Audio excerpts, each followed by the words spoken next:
C'est la rentrée avec Voyage Antillais. Profitez de nos promos exclusives à 521 € vers la Guadeloupe et la Martinique. Oui, vous avez bien entendu, 521 € pour partir au mois d'octobre ou novembre vers la Guadeloupe et la Martinique. Et en plus, vous bénéficiez de 46 kilos en soute et de toutes les facilités de paiement pour seulement 521 €. Nombre de places limitées, alors n'attendez plus et rendez-vous dans nos agences de Paris et de Saint-Denis ou sur notre site internet voyageantillais.com. 521 €. Les vacances qui continuent avec Voyage Antillais. Voyage Antillais, nous là pour faire voyager.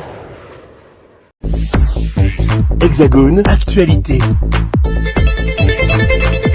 De nombreuses personnalités ultramarines étaient présentes lors des 3 jours de festival toujours aussi populaire. Je veux parler de la fête de l'humanité qui s'est déroulée sur la base du Plessis-Pathé, département de l'Essonne. Cette fête annuelle attire des milliers de personnes avec au programme discours politiques et plateau d'artistes. O-News était sur place et nous avons demandé à Christian Céleste, secrétaire du Parti communiste guadeloupéen, pourquoi était-il un fidèle de cette manifestation mêlant politique et culture diverses. Oui, alors je profite pour saluer toute la Guadeloupe, et les camarades communistes, les rédacteurs de l'Étincelle, et également tous les Guadeloupéens et compatriotes qui vivent sur le sol de France. Bon, je représente le journal L'Étincelle à la fête de l'UMA, comme je le fais depuis déjà plusieurs années, ça c'est vrai. Alors, L'Étincelle est ici premièrement parce que c'est un journal qui se trouve en lien avec le journal L'Humanité. Nous sommes un journal qui développe des idées communistes et comme l'Humanité. L'Humanité a fêté ses 120 ans cette année et nous avons fêté le 80e anniversaire du journal L'Étincelle aussi cette année à Galba-Sainte-Anne. Donc nous avons des liens forts avec l'Humanité. Mais on vient ici surtout pour rencontrer les compatriotes guadeloupéens qui vivent sur le sol de France, qui travaillent sur le sol de France, pour partager avec eux, pour discuter avec eux, pour leur présenter les orientations du Parti communiste portées par le journal L'Étincelle. Et ça se passe très très bien. Nous voyons que chaque année maintenant, il y a de plus en plus de Guadeloupéens, de plus en plus de compatriotes qui viennent ici, dans ce stand-là de l'Étincelle, qui cette année encore est aussi bien présenté, aussi bien achalandé avec les produits du terroir. Et donc les gens sont contents de venir nous voir et de partager avec nous. Est-ce que vous êtes en mesure de nous dire si cette fête a gardé son côté festif et politique? Si on regarde bien, d'abord, ce qui se passe sur l'espace, il y a beaucoup de monde. C'est la première fête populaire en France, la plus grande et la première, il n'y en a pas d'autre. Il y a des milliers et des milliers de Français, d'étrangers qui sont là. Là où nous sommes là, ici, on appelle ça le village du monde. Ce sont les partis communistes du monde, les journaux communistes du monde qui sont rassemblés ici. Et après, il y a le village, les autres villages qui rassemblent les organisations, associations de France. Alors, le mouvement de population qu'on voit là montre que cette fête-là est toujours une fête attendue et où les gens participent. Alors, son esprit, c'est à la fois une fête. Il est vrai, c'est une fête. Il y a beaucoup de programmes et festifs, il y a beaucoup de concerts, il y a beaucoup de grands artistes qui viennent chanter sur... Il y a 4 scènes musicaux. Mais il y a aussi des grands débats partout. Alors il y a des grands débats dans un stand qu'on appelle la Goa de l'Humanité, avec des spécialistes. Par exemple, ce matin, Angela Davis est venue soutenir un débat de soutien à Amou et Jabal, qui est emprisonné aux États-Unis d'Amérique. Maintenant, ça va faire près de 40 ans pour un crime qu'il n'a pas commis. Mais il y a des grands artistes qui viennent témoigner, des grands écrivains. Moi, je reviens du village du livre, où j'ai assisté à la présentation d'un livre écrit par le député martiniquais Marcelin Nadeau, et avec un thème fort important, l'écologie décoloniale. Alors ça va parler, ça va discuter, parce qu'il a mis ça en façade avec ce que la gauche française devrait être, une gauche décoloniale. Donc il y a effectivement une grande fête festive, des manifestations sportives aussi, culturelles, politiques. La fête conserve effectivement et j'allais dire comme ça son âme, mais son esprit et sa façon de concevoir la participation des hommes et des femmes au changement de leur vie. Le Parti communiste guadeloupéen n'a pas du mal. Le Parti communiste guadeloupéen n'a pas du mal à émerger, parce que le Parti communiste guadeloupéen existe depuis 1944. C'est-à-dire ça fait 80 ans. Donc, il existe et il a précisément causé son sillon sur le territoire guadeloupéen.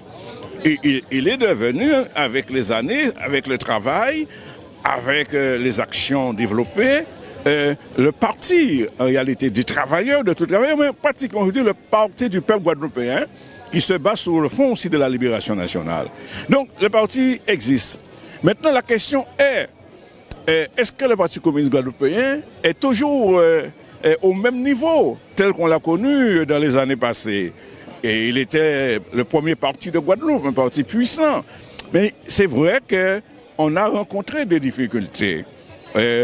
Bon, je ne dirais pas que tous les partis rencontrent. Nous avons rencontré des difficultés liées au changement de société. Les usines ont fermé. Le doc s'est transformé aujourd'hui dans quelque chose de numérique. Hein. Ce ne sont plus des dockers qui travaillent sur les docks, ce sont des techniciens du numérique. Donc, disons que la classe ouvrière qui donnait au parti sa force, cette classe ouvrière a diminué, a régressé. Il y a bien sûr l'émergence de nouvelles forces. Et c'est pourquoi le parti dit qu'il est le parti des travailleurs, pas seulement de la classe ouvrière, mais de tous les travailleurs. Ouvriers, employés, techniciens et cadres, tous ceux qui participent à l'acte de développement du pays. Alors, notre question aujourd'hui, c'est précisément de mettre le Parti communiste en phase avec la société guadeloupéenne qui émerge. Voilà, c'est une nouvelle société qui émerge en Guadeloupe, avec des codes nouveaux, avec des visions nouvelles. Mais ce qui ne change pas, c'est l'exploitation, c'est la domination coloniale. Nous sommes toujours un pays colonisé, dominé. C'est toujours une puissance extérieure, la France, qui continue à tirer les ficelles de notre pays. Et donc, le rôle du Parti communiste guadeloupéen est plus que jamais indispensable, nécessaire. Notre ambition, c'est de travailler avec les Guadeloupéens pour redonner au parti sa force, avoir plus de militants, plus de présence dans le pays, plus de présence dans les collectivités élues, de manière à faire passer la voix des sans-voix, la voix de ceux qui veulent une nouvelle société de justice, d'égalité et d'émancipation. Moi, comme j'ai dit, je suis ici pour représenter l'Étincelle. Et il est vrai que dans le cadre de la fête de l'humanité, il y a un débat qui se développe et qui est sur l'avenir de la presse, c'est-à-dire une presse libre, indépendante, une presse au service, que je dis, du développement humain. Et nous, en Guadeloupe, on est conscient de ça. Et par exemple, j'ai lancé un appel il y a 2 ans dans le journal L'Étincelle, invitant les journalistes guadeloupéens, les responsables des journaux, de radio, de télévision, à organiser ensemble ce que moi j'ai appelé les assises de la presse guadeloupéenne. Voilà, c'est un chantier sur lequel on travaille.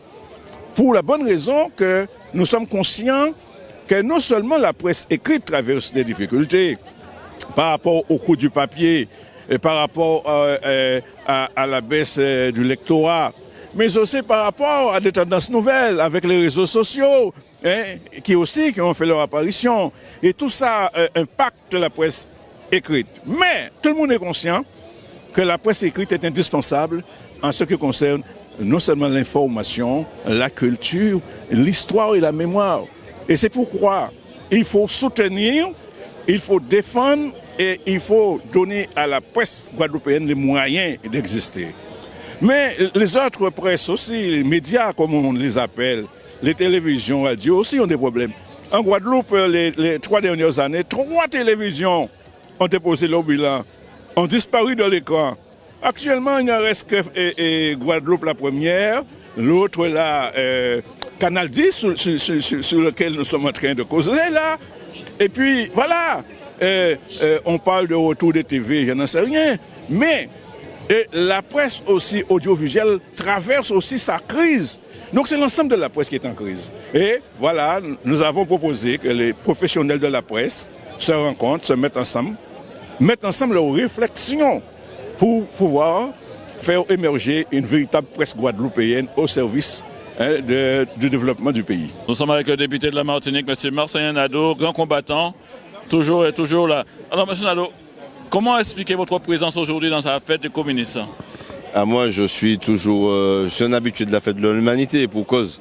Je suis quand même membre du groupe GDR qui est composé à la fois de députés des 10 Outre-mer, mais également de députés communistes. Donc c'est tout naturellement que je viens, je suis un peu en famille, quoi. Et puis j'ai beaucoup de respect pour les communistes à la fois de Guadeloupe et de Martinique. Et comme je suis martiniquais, singulièrement ceux de Martinique, pour les combats qu'ils ont menés.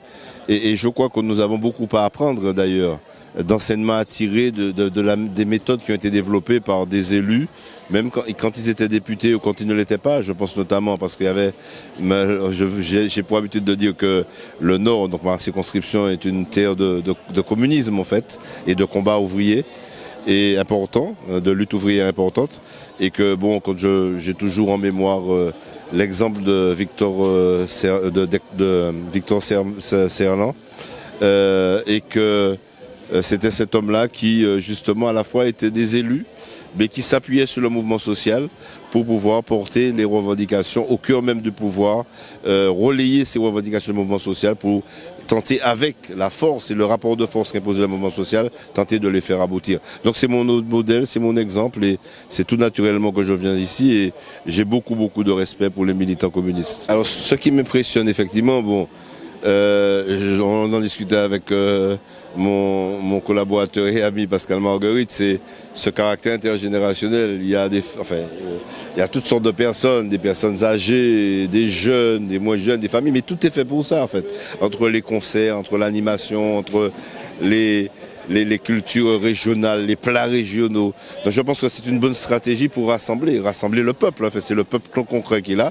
Et je crois que c'est effectivement une dynamique qui est fidèle à l'esprit de l'humanité, ce journal créé par Jean Jaurès, et qui est encore et encore le relais des luttes au niveau du territoire français. Alors voilà, ici aujourd'hui, on peut dire aussi, vous êtes là aussi pour la présentation de votre livre. On vous avait signé à plusieurs stands de votre livre, notamment au stand de justice en Martinique, avec M. Pascal Marguerite qui est à côté de nous. C'est aussi important ce livre qui parle écologie, qui parle décoloniser. Alors je pense que le livre est essentiel.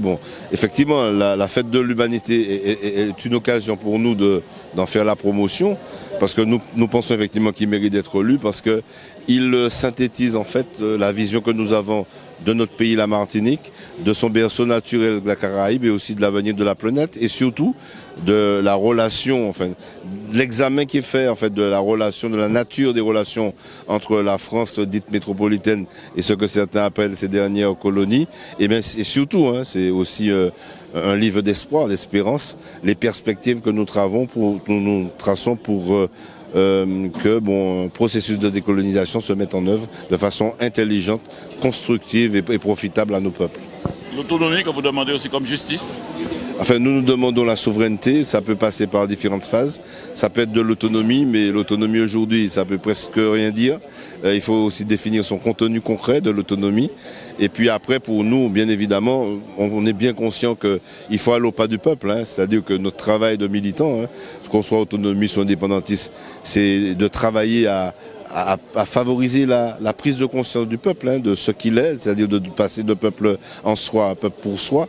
Je fais référence notamment à une forme de dialectique connue sur la classe ouvrière, et de manière à ce qu'il aspire à se libérer. Et je suis de celles et ceux qui disent, comme le dit un grand homme, que notre travail c'est de convaincre le peuple du désir de se libérer. C'est ce que nous faisons tous les jours. Pourtant, écologie, c'est politique. Mais l'écologie est politique. Moi, je pense que je partage les valeurs de l'écologie politique.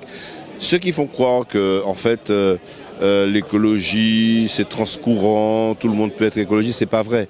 Il n'y a pas d'écologie possible sans la dimension sociale, sans rupture avec le système capitaliste. Et ce sont bien celles et ceux qui veulent installer, c'est-à-dire c'est encore les capitalistes qui veulent profiter de l'écologie comme un filon pour faire ce qu'on appelle du capitalisme vert, qui font tout pour faire croire que l'écologie, c'est pas politique. Non, l'écologie est fondamentalement politique. C'est en soi un projet de société. Mais c'est non seulement un projet de société avec une dimension, disons, environnementale pour aller vite, mais avec aussi une dimension économique, une dimension sociale, une dimension sociétale, une dimension culturelle et une dimension aussi s'agissant du droit des peuples à disposer d'eux-mêmes. La question de la vie chère, la question des conditions de vie de nos compatriotes, d'une manière générale, plus que même que les questions telles que la sécurité et les choses de ce genre. Nous ajoutons aussi la question de l'identité. Nous avons le sentiment qu'avec la chute de la démographie, il y a un risque de dilution de notre identité. Donc, mais c'est surtout la question sociale. Voilà. On s'entend qu'il y a un accompagnement aujourd'hui de la politique martiniquaise, toute la gauche martiniquaise autour de vous. C'est l'union? Alors, nous sommes quand même membres du Grand Assemblée, avec le MIM, etc. Mais nous ne limitons pas nos relations avec seulement une partie de la gauche. Vous voyez qu'on a notre député Marcelin Nadeau, qui est membre de PIA, et ne nous empêche pas d'avoir d'excellentes relations. Ce que nous voudrions, en gros, c'est rassembler tous les Martiniquais et dans l'esprit de ce qu'on a appelé à l'époque la Convention du Morne Rouge. C'est-à-dire que toutes les forces politiques qui veulent un changement, qui veulent une évolution institutionnelle, qui veulent plus de pouvoir pour les Martiniquais, se rassemblent. Et par conséquent, c'est ça à quoi, depuis sa fondation, le Parti communiste martiniquais a toujours battu pour un front martiniquais anticolonialiste. La jeunesse martiniquaise est dans la rue aujourd'hui, la jeunesse martiniquaise se bat pour la vie chère. Une partie de la jeunesse si vous voulez, mais il se bat, il se mobilise, il essaie de mobiliser largement pour cette vie chère, pour cette profitation, comme vous dites. Comment les accompagner? Je pense que les accompagner, c'est d'abord appuyer leurs revendications. Bon, moi je n'appuie pas, nous n'appuyons pas la revendication des mêmes prix en Martinique qu'en France. Hein. C'est une revendication que nous considérons comme assimilationniste. Par contre, nous sommes pour la baisse des prix, nous sommes pour le contrôle des prix, nous sommes pour le maintien des produits de première nécessité. Et en même temps, il faut faire les deux. Il faut à la fois contrôler les prix et augmenter les salaires, le SMIC, le pouvoir d'achat, les minima sociaux. Parce que le problème de la vie chère, c'est à la fois le problème des prix, mais le problème des revenus. Des revenus qui sont insuffisants. Voilà. Ma dernière question maintenant sur le journal Justice, 103 ans, le plus vieux journal de la Martinique, aussi de la Caraïbe. Comment faites-vous pour tenir? Jusqu'ici, alors, je ne sais pas, jusqu'ici, nous sommes arrivés à tenir. C'est essentiellement parce que Justice est quand même alimentée par des camarades qui ont la foi dans leur idéal de communiste. Et c'est essentiellement ça qui fait que nous arrivons à tenir. Alors, nous avons une bonne partie de la rédaction qui est une rédaction de bénévoles. Nous avons quand même pu obtenir, nous avons quand même un journaliste professionnel qui s'appelle Jean-Philippe Merthe, qui a remplacé d'ailleurs notre regretté Claude Bougainville. C'est comme ça que nous arrivons à tenir. Et puis nous avons aussi un personnel qui est très dévoué. Il se sacrifie beaucoup pour l'apparition du journal. Bon, j'espère que ça va durer, mais c'est essentiellement ça. C'est la foi dans l'idéal communiste. Alors je m'appelle Emmanuel Chibaou. Je suis originaire d'une petite tribu qui s'appelle Tiedanit, qui est située à 400 km de la capitale, Nouméa. Et nous, on est dans l'océan Pacifique, on n'est pas dans les Caraïbes. Donc c'est à l'autre bout de la Caraïbe, mais bon voilà, on vient ici à la fête de l'humanité parce que on a été conviés. Moi, je me suis affilié au groupe démocrate et républicain, c'est un groupe communiste. Parce qu'on, voilà, GDA avec Jean-Victor Castor, avec l'ensemble des collègues ultramarins, Myriana Reid, tout ça. Parce que c'est comment on va dire, c'est la solidarité au-delà des mers et le fait de venir ici aujourd'hui à la fête de l'UMA, c'est aussi témoigner que les luttes elles convergent. Lorsqu'on se rend compte que lorsqu'on est dans un petit pays, on n'a pas conscience que finalement l'oppression elle est la même partout. Et dans notre perspective, c'est aussi de rappeler à la solidarité parce que les problématiques que l'on retrouve chez nous, elles sont les mêmes aussi en Caraïbes, sur la vie chère, sur les problématiques d'insularité, le fait de se retrouver à chaque fois mis en les références que nous on porte, culturelles, identitaires, elles sont parfois laminées par le rouleau compresseur de la mondialisation. Et on a vu cela ressortir lors du mouvement insurrectionnel du 13 mai, où finalement cette jeunesse-là s'est levée pour faire obstacle au projet de loi constitutionnelle qui a été validé à l'Assemblée nationale, au Sénat, et qui avait pour objectif finalement de décider une fois encore, sans nous, de la perspective de venir voter chez nous sans que les populations kanak, indigènes, autochtones aient leur mot à dire finalement. Donc, ma présence ici, c'est pour, d'une, témoigner la solidarité envers les peuples en lutte. Donc la Martinique, la Guadeloupe, Caraïbes, ça en fait partie, Guyane également. Et puis Polynésie avec le Fénois Mahoï. Et puis c'est de aussi partager les réseaux que nos frères antillais, ils ont peut-être tissé bien avant nous. Et aussi bénéficier de l'expérience que les uns et les autres, ils ont de part et d'autre sur la lutte contre ce qui est ce système qui nous domine aujourd'hui. Alors la perspective peut-être pour nous, elle est aussi de se dire qu'on est dans un accord de décolonisation, accord de Nouméa, et puis que au terme de l'accord, comme c'est indiqué dans cet accord, l'État doit accompagner la Nouvelle-Calédonie vers sa pleine émancipation. Donc c'est là où nous on a besoin quand même des députés de la représentation nationale Caraïbes pour soutenir finalement la reprise du débat institutionnel, des discussions institutionnelles et accompagner notre pays vers sa libération. Donc c'est ce que je suis venu dire ici et puis témoigner encore à tous les frères qui sont de l'autre côté de l'écran là, de la solidarité. Quel est votre message? Mon message c'est, comme on dit là-bas chez vous, Tchamberet. Voilà, tenir bon et puis déterminé sur l'objectif à atteindre. C'est un combat qui est long. Qui est long mais qui est pour les plus tenaces d'entre nous de voir aboutir ce combat. C'est une évidence aujourd'hui de se dire qu'on se retourne et puis quand on voit nos compatriotes guyanais, martiniquais, guadeloupéens, qu'on a quelque chose à défendre ensemble. Cette identité, cette volonté de s'émanciper, c'est quelque chose qui est viscéralement ancré dans notre être. Donc le message, c'est celui-là. On dit Tchamberet chez vous, on dit Tujiwa dans ma langue. Ça veut dire debout, de manière résolue, de manière ferme.